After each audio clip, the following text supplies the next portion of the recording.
Hello friends, कैसे आप सब लोग and thanks for watching my channel. Friends, इस वीडियो में हम जिस कंपनी के बारे में डिस्कस करेंगे उसका नाम है नोएडा टोल ब्रिज। ये एक कंपनी है जिसने अलग तरीके से फॉर्च्यून को टर्न कर किया है।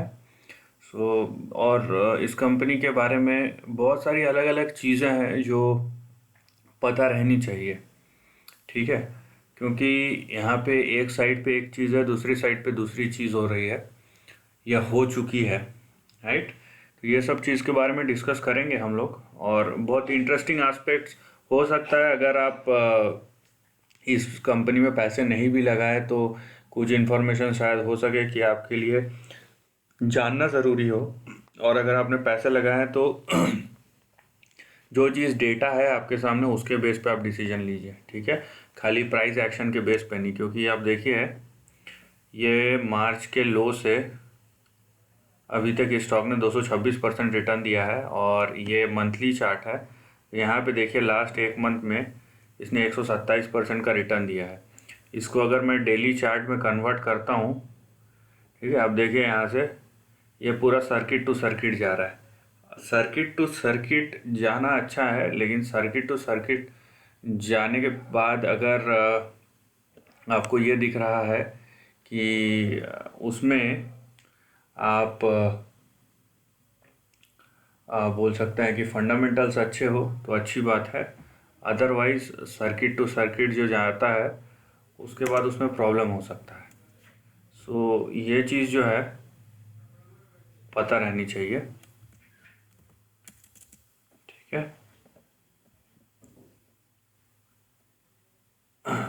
राइट। डिस्कस करेंगे इन सब चीज़ों के बारे में, लेकिन मीनवाइल अगर अभी तक आपने चैनल को सब्सक्राइब नहीं किया है तो सब्सक्रिप्शन का बटन दबा दीजिए, और साथ ही में ऑल नोटिफिकेशन बेल का बटन दबा दीजिए, ताकि जब भी मैं कोई नया वीडियो अपलोड करूं वो आपको नोटिफाई हो जाए। तो सबसे पहले इसका डेटा देख लेते हैं और कुछ इन्फॉर्मेशन भी बताऊंगा। अगर आप 2015-16 के बाद से इस कंपनी को जानते हैं तो शायद आपको शायद ही पता हो। जिन लोगों ने 2-3 साल या उससे कम समय से जानता है तो उनको वो इन्फॉर्मेशन पता नहीं होगा। उसका सिंपल रीज़न है कि हम बैकवर्ड जो इन्फॉर्मेशन है उतना देखते नहीं, जो करंट और आने वाला और अभी के उसमें क्या है, या बैक एंड हिस्ट्री में। मैं कंपनी की हिस्ट्री की बात, कंपनी के ही इन्फॉर्मेशन के लिए बात कर रहा हूँ, लेकिन फाइनेंशियल नहीं, दूसरी इन्फॉर्मेशन। देखिए सबसे पहले इसका बेसिक डिटेल देखिए, 138 करोड़ की फिलहाल मार्केट कैप है इसका, और इसका प्रॉफिटेबिलिटी नेगेटिव में है। राइट, डेट टू इक्विटी दिखेगा नहीं क्योंकि इस कंपनी के पास ज़्यादा कुछ है नहीं। और यहाँ पे दिखेगा कि ये जो है development, establishment, construction, operation, maintenance, ये सब के ऊपर बेसिकली टोल का जो भी देख रेख और टोल कलेक्शन और बाकी सब मेंटेनेंस है वो सब के लिए है। ठीक है, यहाँ पे हम शुरू करते हैं। अब देखिए प्रमोटर का स्टेक है 26%। यहाँ पे ये IL&FS ट्रांसपोर्टेशन नेटवर्क के पास है, तो उसका क्राइसिस का भी एक अलग ही इम्पैक्ट था। बाकी यहाँ पे आप एक चीज़ देखेंगे कि ये पब्लिक वाला जो पोर्शन है ये 61% से 64% हो गया है। बाकी FIIs ने अपने स्टेक ज़ीरो कर दिए हैं, और DIIs के जितने भी थे थोड़ा सा घटा दिया है उन्होंने। और यहाँ पे भी आपको LIC का दिखेगा। LIC का थोड़ा सा ज़रूरी नहीं है कि LIC बड़ा इंस्टीट्यूशन है, लेकिन ये अगर किसी ग्रुप को खरीद रहा है तो हर जगह सोचने की ज़रूरत नहीं है कि यह कंपनी अच्छी होगी। यहाँ पे आपको बैलेंस शीट जो है आपको दिखेगा, चलो ठीक ठाक है बैलेंस शीट, लेकिन बात यह है आप अगर इसके PNL में जाएंगे तो आप देखिए इसका सेल्स कंटिन्यूसली गिर रहा है। और यहाँ पे देखिए 2013 से 16 तक यहाँ पे देख रहे हैं ट्रिपल डिजिट सेल्स है, लेकिन उसके आगे पीछे डबल डिजिट सेल्स है, और ये कंटिन्यूसली गिरे जा रहा है। और पिछले 3 साल से तो ये नेगेटिव रिटर्न्स दे रहा है। राइट, और बाकी क्वार्टरली में जाएंगे तो वही दिखेगा। देखिए अगर आपको पता नहीं है और ये चीज़ आप जाके चेक कर सकते हैं और करना भी चाहिए। ठीक है, अगर आपको इन्फॉर्मेशन जानना है तो अगर आप 2012, 13, 14 इस टाइप के इस समय का देखेंगे इसके फंडामेंटल्स, और जो मार्केट में एनालिस्ट एक्सपेक्टेशन रहते हैं जो रिलीज़ करते हैं वो सब पॉजिटिव थे, नंबर भी पॉजिटिव था। लेकिन साथ ही साथ क्या है कि ये तब नोएडा टोल जो है जो आपका दिल्ली को कनेक्ट करता है तो वो पूरा मेंटेन करते थे। लेकिन 2011-12 के बाद ये एक लीगल केस में था, राइट।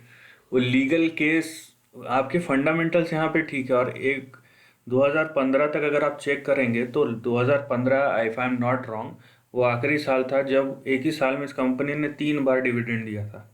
तो मैं इसलिए बोला कि लोगों को पता नहीं होगा ये चीज़, या होगा भी तो बहुत कम लोग या देखते नहीं है इन्फॉर्मेशन।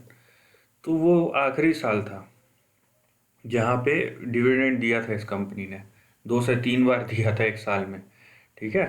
तो ये सब चीज़ें थी एक टाइम पे। और उसके बाद जब लीगल केस में इतने बार वो इतने साल चला है, और उसके बाद जब बोला गया कि आप टोल कलेक्ट नहीं कर सकते, उसके बाद जो कंपनी का फॉर्च्यून है और शेयर प्राइस जो है वो पूरा का पूरा टर्न हो गया। और उसके बाद आप ये देखेंगे, ये 2015 था, उसके बाद ये कंटिन्यूस गिर रहा है, ठीक है। तो आप जाके ये सब थोड़ा सा बैकग्राउंड चेक कर सकते हो, कोई बड़ी बात नहीं है यहाँ पे। ये सब पब्लिक रिलेटेड इन्फॉर्मेशन है। और यहाँ पे आपने एक चीज़ देखा डेटा में कि फ़िलहाल बात यह है कि कंपनी कोई भी सेल्स जो है धीरे धीरे धीरे धीरे गिरते जा रहा है। यहाँ पे आपने जो सेल्स देखा इसका, आप देख रहे हैं धीरे धीरे गिरते जा रहा है। 87 करोड़, 16 करोड़, 20, 25, 16 करोड़ इस टाइप से, और नेगेटिव है। और यहाँ पे एक चीज़ देखिए, इसका जो रिज़र्व है 300, 2016 में 322 करोड़ था, घटते घटते वो कंटिन्यूसली हर साल घट रहा है। तो रिज़र्व इनका कम होते जा रहा है। और ऐसा नहीं है कि कोई अलग बिजनेस में भी इन्वॉल्व है जिससे ये हो रहा हो। तो बात ये है कि सस्टेनेबिलिटी कहाँ है कंपनी की, उसका प्लान ऑफ एक्शन क्या है। तो ये बहुत डेंजरस चीज़ है, ठीक है। यहाँ पे आपको जो दिख रहा है, और यहाँ पे आपने थोड़ी देर पहले देखा कि सर्किट टू सर्किट जा रहा है। तो मैंने बोला यही चीज़ कि सर्किट टू सर्किट जाना खराब बात नहीं है, लेकिन अगर उसके पीछे फंडामेंटल रीज़न नहीं है ना, तो वो सिर्फ एक ट्रेडिंग बेट है, ठीक है। और अगर आप गलत पोजीशनिंग में फंस गए उसमें, तो फिर हमने अभी हाल ही में पिछले एक साल में इतने सारे एग्जाम्पल देख लिए हैं, वो बताने की ज़रूरत नहीं है। तो यहाँ पे सिंपल सी बात है। और लोगों को लगता है कि उनको वो ज़्यादा इमोशनल हो जाते हैं, ठीक है, मैंने लिया है तो ये ऐसा है वैसा है, नहीं। तो पब्लिक इन्फॉर्मेशन है वही बता रहा हूँ।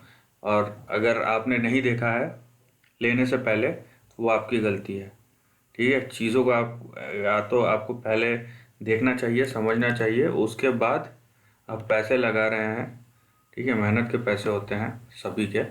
और जाने पे अगर आपको तकलीफ़ हो रहा है तो ये चीज़ आपको सोचना चाहिए था कि ये जिस पे लगा रहा हूँ वो रिटर्न देगा या नहीं देगा। और यहाँ पे देखिए, ये जब सर्किट टू सर्किट आप जा रहा है, बहुत लोग लाइन लगा के खड़े होंगे लेने के लिए, कोई बहुत बड़ी बात नहीं है, उनको मिलेगा भी नहीं। और उनको जब मिलेगा हो सकता है वो फिर से नीचे गिरना शुरू हो जाए, ये भी प्रोबेबिलिटी है, ठीक है।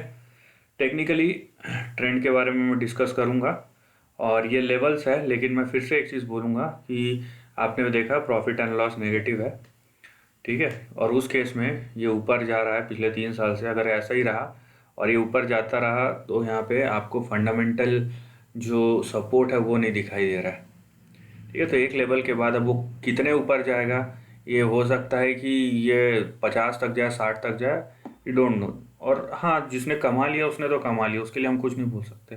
लेकिन प्रॉब्लम है सस्टेनेबिलिटी, और कहाँ तक जाएगा ये बड़ा सवाल है। यहाँ पे देखिए आपका पहला सपोर्ट कहाँ पे आ रहा है, 6 रुपये पे आ रहा है। हम मंथली चार्ट देख रहे हैं इसलिए सपोर्ट एंड रेजिस्टेंस दोनों बड़े होंगे। और 6 रुपये के नीचे गिरा तो सीधा 2 रुपये, और 2 रुपये के नीचे गिरा तो कोई यहाँ पे टेक्निकली नहीं रखना चाहिए, क्योंकि हमको पता नहीं उसके नीचे कहाँ तक जाएगा, 0 तक भी जा सकता है। आपका पहला इमीडिएट जो रेजिस्टेंस है या टारगेट है वो है 8 रुपये 48 पैसे, ठीक है। और इसके ऊपर गया तो नेक्स्ट है आपका 16 रुपये 28 पैसे, और उसके ऊपर 20 रुपये। अब ये दोनों लेवल बहुत इंपॉर्टेंट है। ये 8 रुपये ये तो है ही आपका रेजिस्टेंस, लेकिन ये दोनों आपके बड़े रेजिस्टेंस है, ठीक है। 16 से 20 रुपये, इसको अगर क्रॉस कर जाता है, क्योंकि इसको अगर क्रॉस करता है तो आपका सीधा नेक्स्ट टारगेट खुल जाएगा 38 और उसके बाद 49, 49 के ऊपर गया तो 65 और फाइनल हाई 88। अभी देखिए ये सब मैंने जितना ही बताया मैंने ये टेक्निकल चार्ट पे बताया, ठीक है, खाली टेक्निकल चार्ट पे। लेकिन आपको देखना है, और इसलिए मैंने डेटा को भी बताया कि आपको डेटा के साथ कनेक्ट करके देखना है, फिर देखिए कि दोनों का जो आपसी तालमेल है वो किस तरीके का है। सो चीज़ें आप पता कर लीजिए, देखिए, समझिए, उसके बाद डिसीजन लीजिए। So this is the end of the video. Video पसंद आया तो लाइक और शेयर कीजिए, थॉट्स कमेंट सेक्शन में लिख के बताइए, और ऐसे नए कंटेंट के लिए चैनल को प्लीज़ सब्सक्राइब कीजिए। Lastly, take care of your family and friends.